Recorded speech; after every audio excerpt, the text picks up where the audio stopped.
Right, so I've stripped some tiles back. What I've done is, I can't remember what it's called because I ain't the roofing joiner, but there's a piece of timber there and your lead flashing goes like that and then it goes upside the chimney. So I took all that off, chimney, and this old roofing felt there, it's absolutely knackered. This roof definitely wants a re-roof, but what we're going to do, we're going to patch it up for the time being. You can see the lats there as well. They're absolutely knackered as well. So everything's rotten, it's full of crap. All wants to come off in my opinion. John's nipped off for some timber, so he's going to get some 3x2 treated. I'm going to put another rafter in there. That'll marry that down. And then I'm going to put some slate battens across there, which will carry the roof tiles. What we've done, we've just been around the back and we've stripped off a bit of roof that is going to get demolished anyway. But looking at that roof around there, it's as equally rotten as this one is, so it will be a full re-roof. We'll manage to salvage some rosemaries off at back as well. So what we'll do, once we've got these slate battens in here, we'll tuck some rosemaries under there. We'll build this back up. And then what we'll do, we'll tuck some felt under there, even though it's proper knacked. Put some new felt under there, over there, some battens across there. And then we'll retile that. And then that will be then as watertight as the rest of it anyway, that's for sure.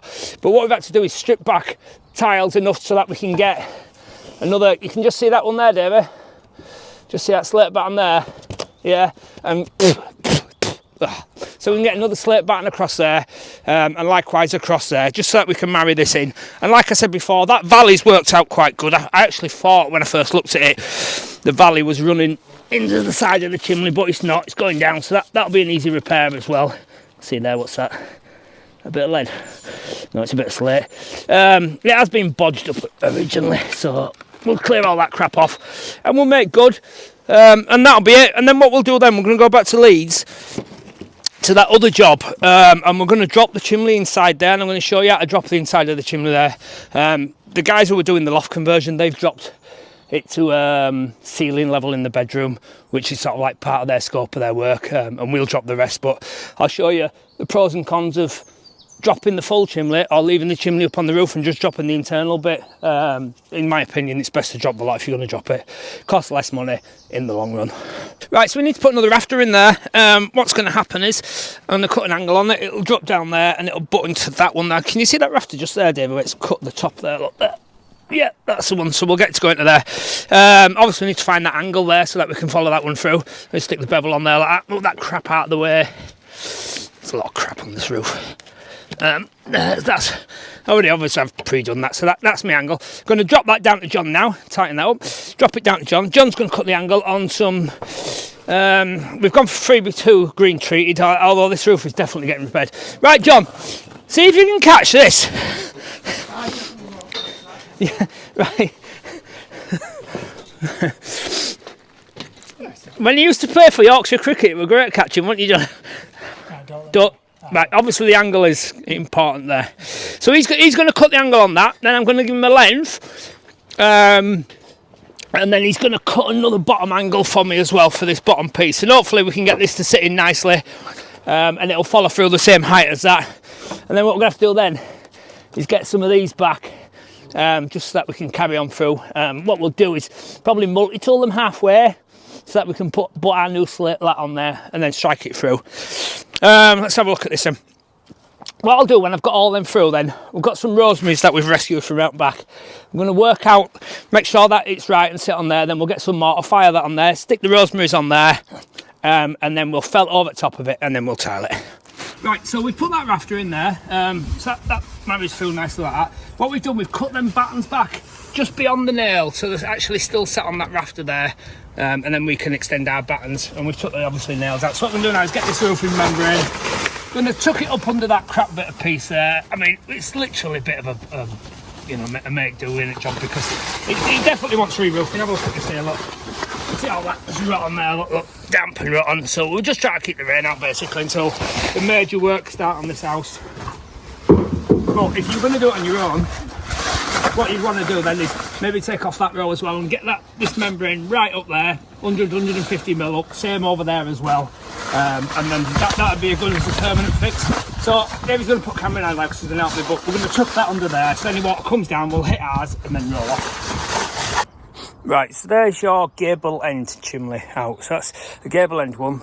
It's been an absolute nightmare to get them tiles to sit anywhere remotely right. Absolutely horrible. Roof needs redoing anyway. So that's that. That is a ridge chimney. So obviously it's sat on the ridge. A lot easier to repair.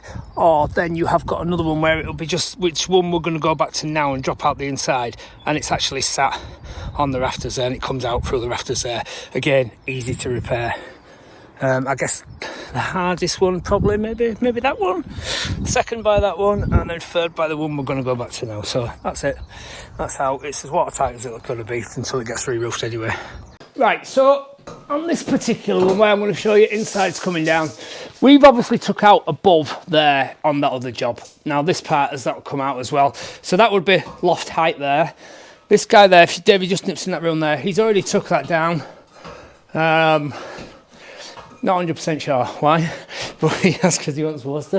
But what we're going to do is take the full chimney down then after that. But if you look up on this one, you can see up there, you can see where the black one there, that's the flue from downstairs. And the one on the left hand side, which is not really used, was the upstairs fire. But he's dropped all that down. You can see the broken bricks in the wall, that's where the chimney was tied in. Yeah, and you can see, so if you start at the top there where that full brick is, can you see it right up there, David? Got full brick tied in, full brick tied in, full brick tied in, and so on. And what you want to do is then just take it round like we did on top of the chimney and just actually take it round in a circle like that and break them off flush with the wall and just keep coming down. I can't show you next, there's no ceiling, but let me show you something first. Right, so you've got two options really. You can leave the chimney above the roof, which is more costly no, sorry, let me start again. Right, you've got two options. You can leave the chimney above the roof, but if you're going to do that, then you have to put some gallows brackets in, which tend to be look like that. And then the chimney, then you put steel across there. There'll be two of them. Crap drawing. Put steel across there, and then the chimney above the roof line will sit on them gallows brackets. But sometimes the building inspector in your local authority will want the steel actually putting across the full way. And then you're going to need a structural engineer, you're going to need the steel, and it's a lot of a ball ache, so it's a lot cheaper, in my opinion, to drop the chimney from the roof, get a scaffold in, get the chimney down, all the way down. You're not going to put steel in then, and then you're gaining that extra room. But I'm going to show you now, if my house isn't getting broken in there, I'm going to show you now how you go about doing it to actually keep the dust down as well. Right, so in the living room here, he's took it down above there. So what we're going to do now is take all this down from the top down. Now, this doesn't matter here because it's proper crap all anyway. But what I would do, and what I did in my house, I put a sheet of visqueen up there, taped it to the roof, taped it round, dropped it down, taped it to the floor, taped it to the walls. So everything was then contained in this area. And then what I did then is open the window, and I dropped the chimney and just throw the bricks out the window. And then once you've got it all cleared and everything like that, you put a little slit in it and overlap it so you can get in and out. But when you've got it all cleared and all dust, and then come in with a hoover and proper clean it out, then when you take this visqueen down, you've stopped all the dust going into your house, because it is a proper messy job. But like if it's a working fireplace, you've got a lot of stuff up there for a lot of years. So that's it. So let me show you this wall. This might be a bit better. These pens don't work great on this wall. So gallows bracket is like that. So you would have two like that. Then you'd put a piece of steel across there, and then your chimney would sit on there like that, and that would carry on the part of your roof like that. Or some of them want you to then is put a full steel across, so you pocket it into the external wall, pocket into the dividing wall, and your chimney would then sit upon that. Now, if that, you're either going to put that up in the loft space or put it into your living space in your bedroom, and then you've got to box it in. It's a crap detail, but that's what they want, or that's what they want. So in my opinion, it's better to take the chimney down. If you can repair the roof, it's a lot cheaper, because the structural engineer's going to have to design that, and the structural engineer's going to have to design that for you as well for council to do it. So drop the chimney, take the lot down. So what you're going to get in this room is, it doesn't seem a lot, you've got about 400 there, but you've got about 1,500 there, would you say, John? Yeah. 1,500, yeah. So it doesn't seem a lot, but you know, once you've got that back, you've got a TV on the wall, you've got a sofa against that wall, you've got another radiator on that wall, whatever, you are actually gaining a lot. Right, so we're going to drop it in a minute, but I just want to talk about this before it gets really dirty. It's a free raffle. Now, some Mel said that it's not free. How can it be free? Of course it's free. You do not have to pay to enter this raffle. You need to go on raffle.com, right? And all you've got to do is follow me. It's £100 self-leveling laser. It's absolutely brand new, right? It's free to enter. You get one go and somebody will win that. So it is free. And only 700 and something people have entered it. Now, there's 40,000 people on the DIY group. There's 40,000, no, there's 50,000 on the DIY group. There's 40,000 on the self-build group. And there's nearly 90,000 on YouTube. And only 700 people have entered. It doesn't make sense, does it? It's free. And it's good, isn't it, John?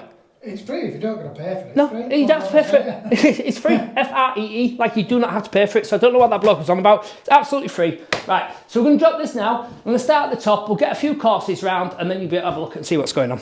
Right, so if you look at the chimney there, that's the flue for that one, and that'll run up there in that direction like that. And it'll run side by side to that one up there. So all that there is just dead space, but obviously they're not going to put an offset chimney in the middle of your living room, and that's why it's wide like that.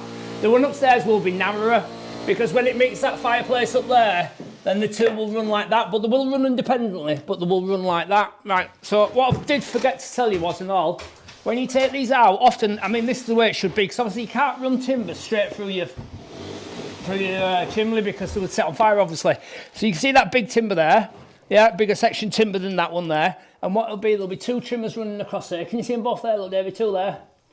Yeah, and there's another bigger one running that way, so all these joists are running and supporting off them double trimmers, which are then supported off them bigger section timbers there as well. Like I said, you can't run the timber straight through into the wall because we'll set fire. But that's it. So it's quite easy to take down. You need a dust mask and ear defenders. Yeah, a corky drill, £100. Yeah, can go a bit in it. And a skip, of course, and I would definitely get some big screen and protect the rest of your house, because it is a dirty, horrible job, especially if you've got a lath and plaster ceiling like that. But once that's down, that'll gain all that extra space, and we'll dot and dab across that wall, overboard that ceiling, and you will never ever tell. So don't forget, don't know where it's gone, but there's that free laser, and also there's a massive DeWalt bundle as well. And if you're wondering what happened with Amelia, we managed to raise over £5,000 for her, so thank you all for that as well. Please hit the subscribe button, because we're doing a lot more bigger scope of work now, and I'm still trying to get to 100,000. I'm not that actually far away from it. All right, so tomorrow, what we're going to do tomorrow, we're going to drop the rest of this chimney, and I'm going to show you, what am I going to show you? I'm going to show you some first fix wiring.